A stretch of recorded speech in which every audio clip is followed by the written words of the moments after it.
প্রশ্ন প্রশ্নপত্র ফাঁস এবং এর সাথে যুক্ত যারা তাদের ব্যাপারে আপনি একটু সংক্ষেপে বলেন। আচ্ছা, আমি যে কথা বলবেন যে কলেজের যে প্রফেসর স্টেট প্রফেসর হামিদুল হক খান এবং তার সহযোগী জি কবির তালুকদার, এই দুজনে মিলে সকালবেলা এরা প্রশ্নটা সিটের থেকে বাইর করে, যে স্কুলের ভিতরে আসলে এই যে প্রশ্নগুলি যে আসে, আসার পরে যে সেখান থেকে একটা সিট বাইর করে নিয়ে ক্লাসরুমে বসে তারা বসে তারা এই প্রশ্নটারে সলভ করে। যেহেতু নৈতিক টাইপের প্রশ্ন বেশি, এই জন্য এগুলিতে সলভ করে তারা প্রত্যেকটা জাদু যেসব স্টুডেন্ট থেকে 2000 5000 যাত্রী যাবার লইছে লইয়া তারপরে এগুলিরে ঠিক 20 মিনিট বা 10 মিনিট আগে 15 মিনিট আগে তারা এটাকে তাদের মোবাইলে মেসেজ করে দেয়। কেউ 20 মিনিট আগে পায়, কেউ 10 মিনিট আগে পায়, কেউ আধা ঘন্টা আগে পায়, তারা এটা মেসেজ পায়।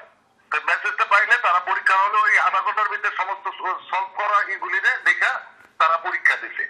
আচ্ছা, এতে এর পিছনে যে টাকাটা আসে, এই টাকাটা বড় অংশ যে আমাদের যে গভর্নর বোর্ডের সভাপতি জনাব আওলাদ হোসেন উনি পায়, আর বাদ বাকিগুলি ওনারা নিজেরা ভাগ করে প্রিন্সিপাল কাসেম স্যার এরা মিলা, কাসেম স্যার এর সাথে জড়িত আছে, এরা মিলা। কাসেম স্যারের পদবি কি?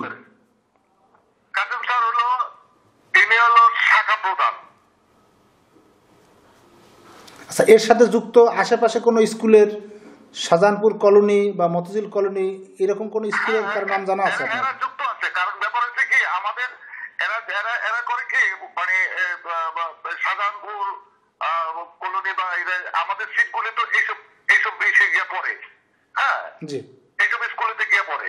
তো এইসব স্কুলেতে পড়লে করে কি তাদের সাথে করে কি একটা লিয়াজও আছে, তারা এই টাকার ভাগটা তারাও পায়, ওই যে শাহজাহানপুরের এরাও পায়। এরা করে কি সময় ভাগ টাগ করে নিয়ে এরা আবার ওই আমাদের স্টুডেন্টকে দেখে কোনোটা কোর্স সলভের যদি ভুল হয় সেটাও সংশোধন করে দেয়। এই হলো ব্যাপার। জি মিস্টার জাকির হোসেন, আপনি ঢাকার এডিসি শিক্ষার কাছে অভিযোগ দিয়েছিলেন, ভিডিও ক্লিপ দিয়েছিলেন, মেমোরি কার্ড, সেই ব্যাপারে একটু বলেন। না, আমি যখন গত জেএসসি পরীক্ষা পিএসসি আমার পিএসসি অথবা জেএসসি এই পরীক্ষায় যখন পরীক্ষা আরম্ভ হলো, তখন এই হামিদুল হক খান উনি আবার সেইভাবে একইভাবে সেই প্রশ্ন সকালবেলা যখন 7টা 7:30 বাজে যখন আবুল কাসেম সাহেবের কাছে যখন এটা জমা হয়, তখন উনি এটাকে রিসিভ করে রাখেন ওনার রুমে, এবং প্রিন্সিপাল আসা পর্যন্ত ওটা ওনার হেফাজতে থাকে। প্রিন্সিপাল আসার সাথে সাথে ওই হামিদুল হক খান সাহেব এবং তার সহযোগী এই দুইজনে ওই প্রশ্নের একটা কারণ ওইগুলি তো সিলগালা করা থাকে, প্রশ্নটা খুলে একটা প্রশ্নপত্র বের করে নিয়ে তারা একটা ক্লাসরুমে বসে সলভ করে ওই যেসব ছাত্রছাত্রী করতে, এর ভিতরে তার হামিদুল হক খানের মানে যাদের থেকে মানে টাকা পয়সা নিচ্ছে সবাইকে আবার ঠিক একই পন্থায় সে SMS করে দেয়। SMS করে দিলে তারা এই জিনিসটা পাওয়া যায়, এবং এই ব্যাপারে আমি এডিসি সাহেবকে জানাইছিলাম যে এই ব্যাপার উনি এই টাকার বিগত দিনে এই কাজ করছেন, এবং বর্তমানে এই কাজ এইগুলি করে চলতেছে। তখন এডিসি সাহেব উনি এই জিনিসটা দেখে উনি একজন ম্যাজিস্ট্রেটকে নিয়োগ দিলেন। ম্যাজিস্ট্রেটকে বললেন যে এটা গিয়ে ধরার জন্য। যখন সকালবেলা আসছে ম্যাজিস্ট্রেট সাহেব যখন আসছে, তখন ম্যাজিস্ট্রেটের নামটা কি আপনার মনে পড়ে?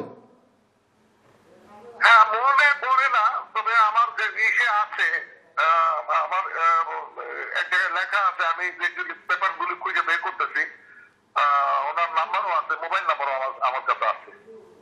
তো উনি এসে কি করলেন, উনি ওই আমি বললাম যে আপনি 9টা বাজে আপনি একটু 15 মিনিট আপনি একটু অপেক্ষা করেন। অপেক্ষা করলে ওনারা যখন ভিতর থেকে আমি একজন লোক লাগাই দিছি যে কখন ওই হামিদুল হক খান ওই যে কি বলে যে আপনার প্রস্তুতটা নিয়ে ক্লাসরুমে গিয়ে সলভ করবে, তখনই কি হাতে নাতে হাতে ধরার জন্য। কিন্তু ম্যাজিস্ট্রেট আমার কথা শুনলেন না, উনি সোজাসুজি চলে গেলেন স্কুলে এবং গিয়ে বললেন যে আমি ম্যাজিস্ট্রেট। তখন ওনাকে ডেকে নিয়ে ওই যে উপরে নিয়ে কি হয়েছে না হয়েছে এরপরে আর খুঁজে নেয়। আমি মানে খুব মর্মাহত হয়েছি, আমি আহত হয়েছি আমি এই ব্যাপারটা। পরে আমি আর তার সাথে আর যোগাযোগ করি নাই। উনি কি কথাবার্তা বলে চলে গেলেন। যখন উনি ভেতরে ঢুকতে বলছে যে আমি ম্যাজিস্ট্রেট, তখনই ওনারা দুট করে যে ব্যাপারে কিছুটা দরজা দিয়ে পলাইয়ে চলে গেছে। হামিদুল হক খানদের সামনে পায় নাই, কাছে দাঁড়ায় ছিল মানে প্রশ্ন পাস করে নাকি। আচ্ছা, হামিদুল হক খানের যে ভিডিও ক্লিপটা আমাকে দৈনিকশিক্ষা.com-কে আপনি দিলেন আজকে সন্ধ্যায়, এই যে আমরা দেখতে পাচ্ছি যে ভিডিও ক্লিপটা, এইটার ব্যাপারে আপনি একটু বলেন। এটা তো বললাম আপনাকে যে এটা ওই আমি টিচার আমাকে ভিডিও ক্লিপটা আমাকে দিয়েছেন। উনি মোবাইলে এই জিনিসটা করেছেন যেভাবে উনিও ওনাদের সাথে ছিলেন, কিন্তু উনি এই কি বলে যে এই দুর্নীতিটা মানে এই অপরাধটা উনি না করে মানে সহ্য করতে পারেন, তার কারণে উনি এটা করে আমাকে দিয়েছেন। কে কে গিয়েছিলেন দিতে? আচ্ছা, এডিসি শিক্ষার কাছে ওইটা জমা দেওয়ার জন্য কে কে গিয়েছিলেন? আপনার সাথে আর কেউ ছিল? না, আমার সাথে কেউ ছিল না, আমি একাই গিয়েছিলাম। তিনি কি বলেছিলেন? আচ্ছা, এডিসি শিক্ষা আপনাকে কি বলছিল? কোনো ব্যবস্থা নেবে এরকম কিছু বলছিল? হ্যাঁ, উনি তো ভালো, উনি তো সুন্দর বলছে যে হ্যাঁ এটা ধরা উচিত, এই ধরনের ঠিক না। উনি তো ওনার বক্তব্য উনি তো দিচ্ছেন এবং মানে এরকম প্রথম 2 দিন মিস করছে, যে 2 দিন যাওয়ার কথা ছিল উনি বললো যে এই 2 দিনের ম্যাজিস্ট্রেট আসতে পারে নাই এই ব্যাপার। পরে উনি ম্যাজিস্ট্রেট পাঠাইছিলেন। আচ্ছা, ভিডিও ক্লিপে যাদেরকে দেখা যাচ্ছে ওনারা কি চাকরিতে আছেন এখনো সবাই? দুজনই? হ্যাঁ, স্টিল আছেন এবং একজন এই যে নির্বাচন হচ্ছে, এই নির্বাচনের ভিতরে একজনের টিআর পদপ্রার্থী, অন্য কেউকে ওই মানে এত প্রতাপশালী, কারণ উনি তো আল্লাহ সাহেবকে তো যত কুকর্মের টাকা এখানে যত অবৈধ টাকা সমস্ত টাকার বার্তা উনি কামাই করে না, উনি এই টাকাটা নিয়ে আল্লাহ সাহেবকে 50% দিয়ে দেন। আচ্ছা, ছবিতে উনি খুব পাওয়ারফুল। আচ্ছা, ছবিতে কি দেখা যাচ্ছে এটা একটু বলবেন আবার একটু? ছবিতে যে দেখা যাচ্ছে উনি একটা রসায়ন বিজ্ঞানের প্রশ্নের এই প্রশ্নটা দেখে উনি বই দেখে এটা সলভ করতেছে। যেহেতু দৈনিক টাইপের প্রশ্ন করে এগুলি গিয়ে ওই যে 3টার একটা আছে না চিহ্ন দেওয়া, ওইটাকে উনি সলভ করে এটাকে পরে মেসেজ করে পাঠাই দিবে। এই পরীক্ষাটা কি এসএসসি পরীক্ষা না এইচএসসি পরীক্ষা ছিল? এটা এইচএসসি পরীক্ষা ছিল। কোন সালে? এটা কি গত বছরের এইচএসসি, তাই তো? হ্যাঁ, গত বছরের। এই বছর তো এখন পর্যন্ত এইচএসসি পরীক্ষা হয়নি। আচ্ছা, গত বছরে। কোন মাসে হতে পারে? আচ্ছা, অনুমান কোন মাস হইতে পারে? মে মাস, জুন মাস? আমি মেয়েকে জিজ্ঞেস করি কোন মাসে, তাহলে তো পরীক্ষা বলে দিতে পারতেছে এখনই। আচ্ছা, ঠিক আছে, মেয়েকে জিজ্ঞেস করেন। এক মিনিট। কোন মাসে পরীক্ষা হয়েছিল তোমাদের পরীক্ষা? জায়গাটা কোনটা, যে স্থানে ক্লিপটা ধারণ করা হয়েছে? এপ্রিল, মে, জুন। হ্যালো? হ্যাঁ, এপ্রিলের শুরু হয়েছে, জুনে গিয়ে শেষ হয়েছে। জুনে গিয়ে শেষ হয়েছে। আচ্ছা, তাহলে এই রসায়নের প্রশ্নপত্রটা যেখানে সলভ করতেছিল এইটা কি মতিঝিল মডেল কলেজের ভেতরে কোনো রুমে? হ্যাঁ, ভিতরে ক্লাসরুমে। কোন ক্লাসরুমে? দোতলায়, দোতলায়, 3 তলায়, 5 তলায়, এরকম কিছু? এটা সাধারণত উনি করে 5 তলায়। আপনি ক্লিপটা পেয়ে স্কুল কর্তৃপক্ষকে জানিয়েছিলেন? আচ্ছা, আপনি ক্লিপটা প্রথমে হাতে পাওয়ার পরে কি আপনার গভর্নিং বডির অন্য কোনো সদস্য বা প্রধান শিক্ষক বা হেডমিস্ট্রেস যিনি আছেন বা প্রিন্সিপাল যিনি আছেন ওনাকে জানিয়েছিলেন? না, ওনাদের কেউকে জানে না, কারণ এই ক্লিপটা আসতে যে সময়টা লাগছে তার ভিতরে আমার সাথে ওই আমার সাহেবের সাথে ওই যে বিশেষ করে আমার সভাপতির সাথে দুর্নীতির ব্যাপারে যখন আমি প্রথমে অ্যাপ্লিকেশন দিয়ে হলো শিক্ষা বোর্ডে, শিক্ষা মন্ত্রণালয়ে এবং শিক্ষা অধিদপ্তরে, তো এই চিঠির এটা ওখানে তার লোক আমার সাহেবের লোক থাকায় ওখানে তারা ফোন করে তারা যখন জানাইছে যে আপনার ব্যাপারে জাকির হোসেন নামে একজনই করছে, তখন আমার অ্যাবসেন্সে উনি সমস্ত শিক্ষকদের নিয়ে মিটিং বলে যে এই যদি কখনো স্কুলে ঢোকে তারে পিটায় বাইরে ফেলাইবা। হেল্পার যা কিছু সব আমি দেখবো।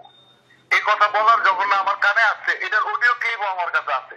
উনি যে বলছে যে পিটাই মেরে ভালো, এক টিচার আমাকে অডিও ক্লিপ দেখেছে। আপনাকে কাকে পিটিয়ে মারবে? অডিও ক্লিপটা শুনেছেন? আপনি নিজে কি অডিও ক্লিপটা শুনছেন? অডিওটা আমার কাছেও আছে। ওইখানে কি বলা আছে? ওখানে উনি বলছে, উনি ডিক্লেয়ার দিছে যে সে আমাদের স্কুলের কি জানি ভাবমূর্তি নষ্ট করতেছে। সে কে? সে আমার কথা বলছে। ও এবং আমাকে খুব তাচ্ছিল্য ভাবে একজন কাঠমিস্ত্রি বলে আখ্যায়িত করছে। আচ্ছা, হ্যাঁ, এবং সে এইটা করার পরে, আমি তো আপনাকে বলি নাই সমস্ত কথা, সে এইটা করার পরে সে যখনই বললো যে এই ব্যাপার, উনি স্কুলের কি সভাপতি হতে চায় নাকি, ওনারা যেখানে পাইবেন সেখানে ওনারা পিটাই মেরে ফেলেবেন। আর উনি যদি স্কুলে আসে, ওনাকে সঙ্গে সঙ্গে ওনাকে পিটাই মেরে ফেলেবেন। এই অডিও এটা আবার এক টিচার ওখানে টিচার মিটিং ডেকে বলছে, এক টিচার আমার অডিও টেপটা আমার কাছে দিছে। আমি এটা নিয়ে মতিঝিল থানায় জিডিও করছি। এটা জিডি করছেন কোন সনে? এই যে কত বছর, মানে এটা হলো নভেম্বরে, অক্টোবরে বোধ হয়। আচ্ছা, জিডির কপি আছে আপনার কাছে? হ্যাঁ, জিডির কপি আছে। জিডির নাম্বার মনে আছে? হ্যাঁ, জিডির নাম্বার মনে আছে? হ্যাঁ, জিডির কপি আমার কাছে আছে। আমি বাইক করলে আমি সমস্ত কিছুর জন্য। এবং উনি তারপর কি করছে, আমার বাসায় তার কিছুদিন পরে আমার বাসায় একটা কাপড় টুকরা দিয়ে আমার বাসায় একটা চিঠি পাঠাইছে। লিখছে যে কাঠমিস্ত্রি, তুই যদি তোর লাইন থেকে সরে না যাস, তাহলে এখন পাঠাইছে ছোট কাপড় টুকরা, এরপরে যেটা পাঠাবো সেটা তুই দেখতে পাবি না। পরে সেটা নিয়ে আমি আমার ওয়ারি থানা জিডি করছি। জিডি করার পরে এটা প্রসিড করে তার নামে ওয়ারেন্টও বাইক হয়েছিল। কার নাম, কার বিরুদ্ধে ওয়ারেন্ট বেরিয়েছিল? ওই জাওলাদ হোসেনের নামে, সভাপতির নামে। সভাপতির নামে, আচ্ছা। আচ্ছা, আপনি অনেক কিছু হয়েছে। সেও আমার নামে একটা মিথ্যা মামলা দিছে। আচ্ছা, সকালে ওনার বাসায় লোক যাবে ফটোকপি করে। আচ্ছা, আপনার তো কাগজগুলো আছে। আমি কি সকালে কি আপনার সাথে দেখা হইতে পারে 9টা-10টার মধ্যে? আমি 10টা 11টা বাজে আমি আপনার সাথে দেখা করতাম। আচ্ছা, আপনি বাসা থেকে বের হবেন কয়টায়? আমি বাসা থেকে বেরোবো 8টায়। আমি যাবো একটু সকালবেলা মোরাদ ভাইয়ের বাসায়, শাহলাম মোরাদ ভাইয়ের বাসায়। ও 8টার সময়। এরপরে আবার বাসায় ফিরবেন কয়টায়? না, আমি ওখান থেকে আপনার ওখানে যাবো। না, তাহলে আমার একটু কাগজ, ওই যে আপনার জিডির কপিটা দরকার। জিডির কপিটা আপনার ওখানে দিয়ে আসবো। আচ্ছা, আর ওই অডিও ক্লিপটা কি আপনার কাছে আছে? অডিও ক্লিপটা আছে? অডিও ক্লিপটা আছে, আমার মোবাইলে ছিল, আমি তখন আপনাকে শোনাই নাই। আচ্ছা, ঠিক আছে, থ্যাংক ইউ ভাই।